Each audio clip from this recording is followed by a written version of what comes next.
Hey, everybody. Welcome back to Pro AV Today. I'm your host, as always, Ben Thomas. You know, our industry gets to have a lot of incredible conversations, and we get to talk to a lot of different manufacturers and verticals, especially on this show. We get to really ask a lot of different questions. But one of the conversations that I'm pretty passionate about that we don't really get to talk about as much as I'd like to on the show is the world of OEM. And when I say OEM, it's an original equipment manufacturer. So we'll dig in a little bit more of what those specifics are. We'll ask some questions about what that means and how it fits into the industry. But I wanted to bring on someone today who's far smarter than me about a number of different things. OEM is one of those, and it's George Pappas, CEO of i5 LED. George, thanks so much for coming on. I appreciate it, Ben. Appreciate the time. And I wouldn't say that I'm far smarter than you. I just am specialized in manufacturing. So I won't allow that. You are far smarter than me. I will stand on that hill. But George, I'll tell you what, you have the opportunity really through a number of different partnerships throughout the years to live on both sides of the world when it comes to OEM. And obviously that exists far more than just beyond the world of LED that goes into manufacturing and components and things like that as well. But I really wanted to start at a high level, right? How are OEM partnerships, really, how are they working in the AV industry right now, right? I know we've got some people who may not have quite the level of expertise that you have. When we think about OEM partnerships in the world of AV, what does that mean typically? So, there's different reasons for different people wanting to have the OEM model. It's somebody can just go the private label route, right? So that kind of bridges a little bit on the OEM, and there's also this thing called ODM, right? So it's a original design manufacturer. So we can be both of those, and different people want it for different reasons. Some people have their own brand and they want their own product, and that's usually the case for a lot of the things we do. Well, I remember somebody for the first time when I learned about it 15, 20 years ago, they described it as, you go into the grocery store and you look at the macaroni and cheese aisle and there's one that says mac and cheese, and then there's one right next to it that's a totally different brand that's made by the store that says mac and cheese. A lot of times those are actually the same thing made by the same people. So you mentioned private label. It gives folks an opportunity to sort of create things that they may not necessarily have the infrastructure for, maybe the expertise for. And when you think about OEM in our industry, typically how do those conversations start, right? Is it more the manufacturer who wants to sell it and says, hey, this is a need, or is it sort of the inverse? How do those partnerships typically start? So for i5, what we did is we set out to find companies, system integrators, and other companies that already had products in the AV space that wanted to expand into the LED direct view market. And what they didn't want to do is sell somebody else's brand and then compete with that exact same product with 10 other people. Back to the macaroni and cheese, you pay more for the blue box than you do the store brand thing, and they may taste the same, but they don't always taste the same, right? True, that's true. So we enable that person that wants that maybe even a better quality than the blue box. So we can build it to their specifications. And we're not always just taking a product that we already manufacture and white labeling it. That happens, and we do have some of those clients. But more often, we're building it to their unique need, right? Maybe they want to be in the high-end space. So they're not concerned as much about price. It's about quality for the use case. Maybe they're in the XR space, so they need the highest end specs, right? So it's going to be tailor-made for their market. Or maybe they're in the residential and they really want to go after, the ultimate man caves, right? And that's a little bit different product. And so we're, customizing, tailoring it down to the packaging, not just putting a name on it, but how they want it delivered, right? Ease of use and those kinds of things. Yeah, well, it's interesting too, right? And obviously we're talking mostly sort of about LED, but I think that a lot of times you do see OEM products in a number of different verticals in AV. Obviously, you look at things like cameras and speakers that are very component driven. You do see a lot of OEM partnerships in there, and some of those are hidden behind NDAs, and some of them are public, which is totally fine. But I'm curious, George's, say I'm a manufacturer, why would I want to leverage an OEM versus maybe trying to do it in-house? What are the benefits there? So the big benefits are it's very, very difficult. If you don't have a big enough need, right? So it's all about your volume, right? So what I can do is have similar products for one or two different clients. They're different enough, but the same, where I have enough volume to give them the great pricing they need with the service. The other thing is because we have factories both in Taiwan, mainland China, and Malaysia that are our factories. We're doing what they can't do. We're watching every component. They get a really good factory acceptance test. We'll do it via virtual tour, so they don't have to have a person on the ground. We are the people on the ground. We're doing the manufacturing. And then we guarantee something that's very hard. If they just go to a manufacturer that's they're not a big player with and say, hey, make this for us and put our name on it, they don't always know what they're going to get. So one of our benefits and one of the things you have to look out for in this space is you don't always know what you're going to get. So you have to be careful. And so that system integrator and or distributor who wants their own product, now we take that worry away of they're always going to get what they've specified and that we've agreed to building.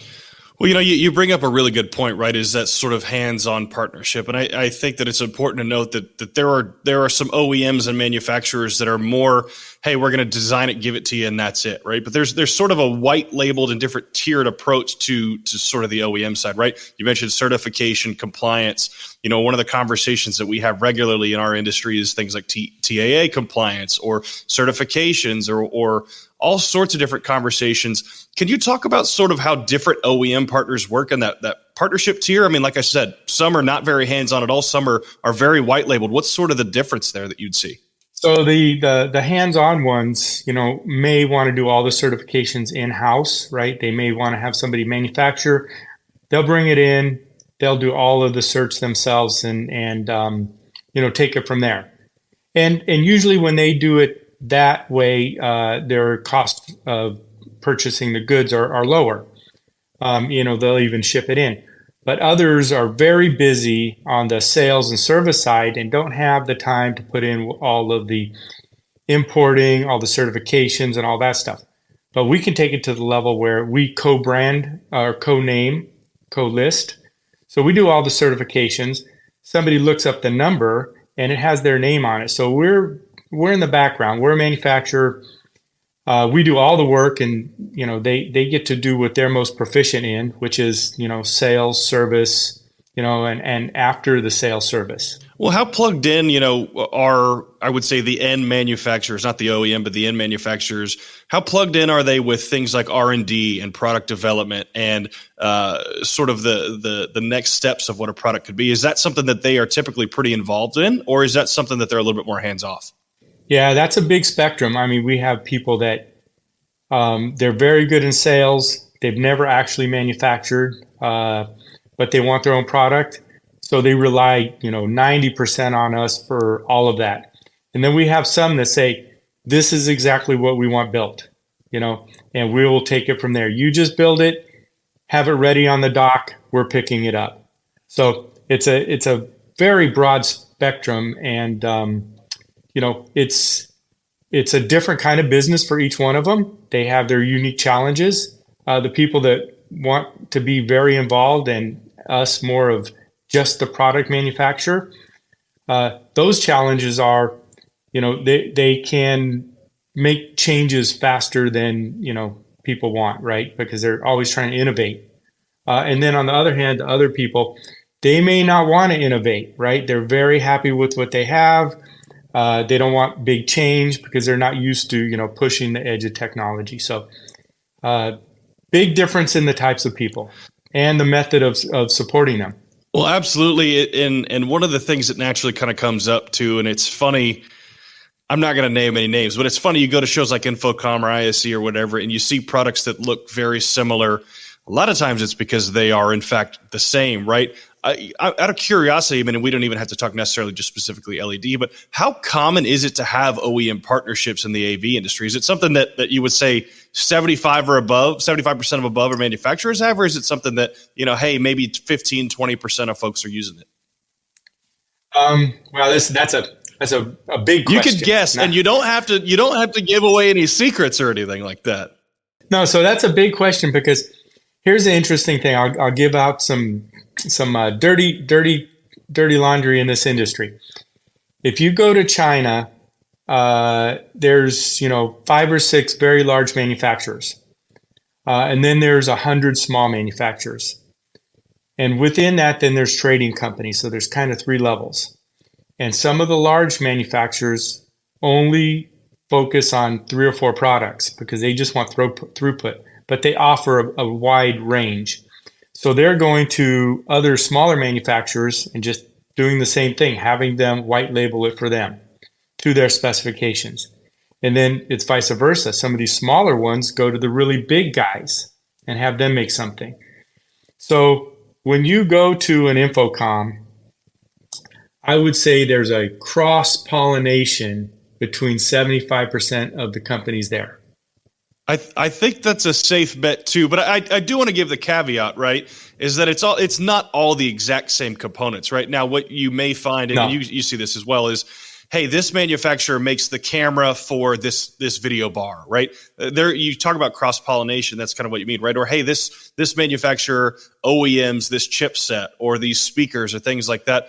I think that's important to note too, because it's not all just off-the-shelf stuff, right? Where you've got, hey, there are 4 manufacturers and they're all making the exact same products between competitors. There is a level of sort of that component side of things. And I'm curious, right? Because we talk about TAA compliance, and obviously there's a lot of manufacturing overseas. Do you see sort of a demand for kind of that all-in-one piece where people say, hey, I want you to deal with everything, I want you to manage everything and build everything? Or do you see sort of an increase in folks saying, hey, I want you to manufacture the components, I'm going to assemble it in my factories, I'm going to have my team do all the R&D? Or do you see maybe sort of a cross-pollination of both there? You got two questions there. So first one, on the component side, there's a lot of parts that all the manufacturers use, whether it's, the same kind of wiring harnesses and the same cabinets, sure, right? Or same cabinet makers, and same power supply. So you're right. There's a lot of the same components going in a lot of different people's products, and sometimes they are almost identical, or sometimes they just look really the same because they use the same cabinet, but the manufacturing is at a different factories. And then on the question of what are we seeing more of? We're seeing more of, we want hands off. We don't have the time for all of the details in the manufacturing. We want to focus on the sales part. Some people just, all the aspects can be a hiccup, importing, right? And, we have a very good team that works closely with our logistics, bringing things in. And that's a monthly call we have with them, just because things do change on a monthly basis, right? Codes, tariffs, it's not a stable part of the industry. Importing is something you got to pay a lot of attention to. I'm curious. So you mentioned things like tariffs and shipping costs and things like that. What are some of those common challenges that people may not always know about the OEM side of things? I mean, are there things that we haven't thought about or even talked about yet? The codes vary from a finished good to components that we final assemble here. So they all have different codes and different tariff rates. And then, when you bring things in, you have a minimum cost, right? Just for the brokers, the pickups from the factories, the loading of the containers, the offloading of the containers. So, one of our benefits is we're loading containers with 3 or 4 different types of orders, and sometimes 2 or 3 different clients, right? So they can all benefit from, this bulk buy. So, but there's a lot of challenges knowing the rules, because I've seen things get hung up in customs for weeks just because the paperwork wasn't right. Yeah. Well, I mean, look, it's a challenge that manufacturers, whether they're using OEM products or not, face is right. There's that level of product development and transportation and tariffs that they have to manage kind of anyway. I'm curious though, right? What's been interesting to see as our industry has evolved is that there's been sort of an adoption of not that there hasn't always been smaller players in our industry. There obviously always has, but now it's very easy and really easier than ever for what I would say someone like you mentioned who's really good at sales or installation or development to say, hey, George, I have zero product experience and understanding how to build and do all these things. Help me as Ben Thomas, who wants to come into the industry and deal LED. Those relationships now can happen now at scale. You think technology for that. You can think whatever you want from an industry education standpoint. But how does that look a little bit different maybe than those larger partnerships, maybe those smaller manufacturers versus the larger ones? And those are the ones that are growing, right? A lot of people don't want to be part of that bigger ship, right? And so COVID also broke things up, right? A lot of people lost their jobs, worked for bigger companies, and they went and started their own company, and they want a way to have their own product, right? They don't want to just compete and say, 10 different guys sell this exact same brand. What's your benefit? They want their own brand. So that's a growing part of this industry. And it's getting very easy for them to go directly to China because China's economy has dropped. China's forcing their way more into the US by sending more and more people here, and looking for those OEM partners. The downside is a lot of those companies don't really care which way they go. They'll support an OEM, they'll do a white label, and they'll send to the end user, all the same product, right? So, that's something that a lot of my clients are concerned about. What's my position and where am I in the marketplace, right? And how do I support them and protect them? Yeah. Well, I love kind of talking about those folks, right? And because you've seen it a lot. You've seen people, whether it's them going into consulting or coming out of large integrators, building private labels for themselves, things like that. How does that conversation typically start? I know that you mentioned from an I-5 standpoint, you guys do a lot of sort of the outbound relationship, but how does the inverse start? How does that inbound sort of OEM relationship start? And how do those conversations really spark up? So we've seen a lot of them from shows like an Infocom. Right? So we'll be at Infocom, people come to the booth, we talk about the product, and we're very transparent there that, who we are, what we do, and what our focus is. Even though, it's kind of an odd space, right? We're trying to be not the guy out there selling, but we're out there selling and promoting our brand. So it's a tightrope walk. Right? Because we don't want to step on our partners, but we have to promote our brand and let people know about us. And so through promotion, right, LinkedIn, email, and outbound calls, people are starting to know about us and hear about us, and then they're coming to us. We're not always reaching them directly, but through our, just like this podcast and you and what you do, people are starting to hear about us and coming to us. George, that's great to hear. You don't have to answer this question. I'll preface it with that.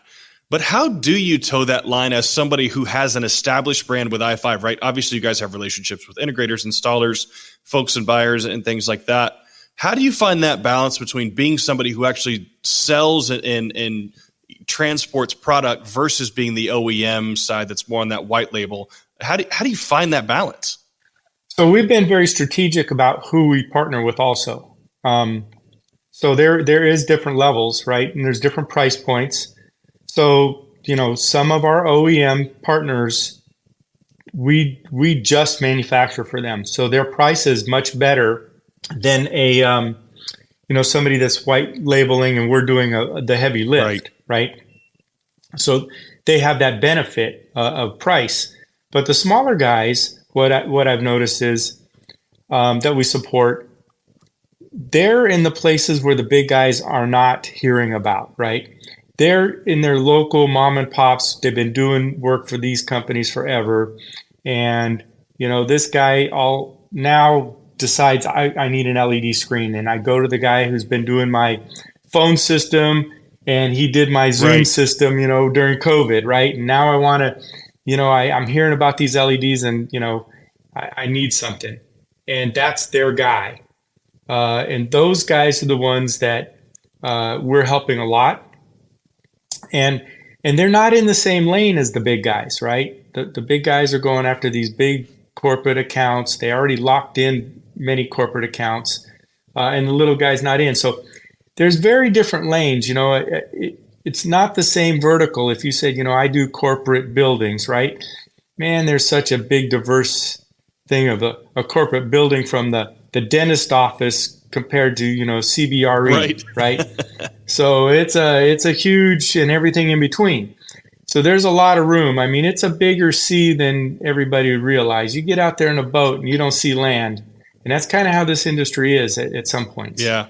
Well, I'll tell you, I'm going to ask you to put your future cap on and maybe pull out your crystal ball and ask, with this sort of accessibility, you look at how easy it is now to find some of these manufacturers overseas, or even work with folks like you guys. Do you see the world of OEM continuing to grow? I mean, is it something where, hey, more and more people every single day are trying to find a way to offer these products or have these services? Is it something that you think is going to continue to grow, or maybe something that's kind of found its plateau in the industry? I think it'll grow. And I think two things are going to happen. One, we're going to be doing more, I would believe, onshoring, right? So we as a company are looking at how we can do more and more of the manufacturing and assembly here in the US. And, that will be something we're looking at the next 2 years heavily and bringing on. And that'll make it actually easier for some of our partners, right? Because then they can take their clients right to a factory, and they can say, hey, this is where I'm manufacturing. And the manufacturing facility will be very, vanilla, right? It won't be, plastered the i5 logo all over the place. It will be a, OEM manufacturing facility. So people can come, bring their clients and see what they're having made for them. Well, George, I'll tell you what, I know we've really just scratched the surface of this conversation, and it's one that will continue to inform our industry moving forward, but also obviously a number of different industries, right? As we look at manufacturing components, we look at manufacturing fully fledged products, things like that. These are conversations we're going to continue to have as an industry, especially as we expand into a lot of different verticals and use cases. And it's one that I'm sure we're going to have you back on to dig in a little bit deeper on. I'll tell you, George, thanks so much for coming on the show today. We're going to have to find a way, like I said, to get you back on. Perfect. Thanks a lot, Ben. Appreciate it. Well, thank you, George, and thank you all for tuning in. Be sure to like and subscribe to us here on Pro AV Today. We'll see you next time.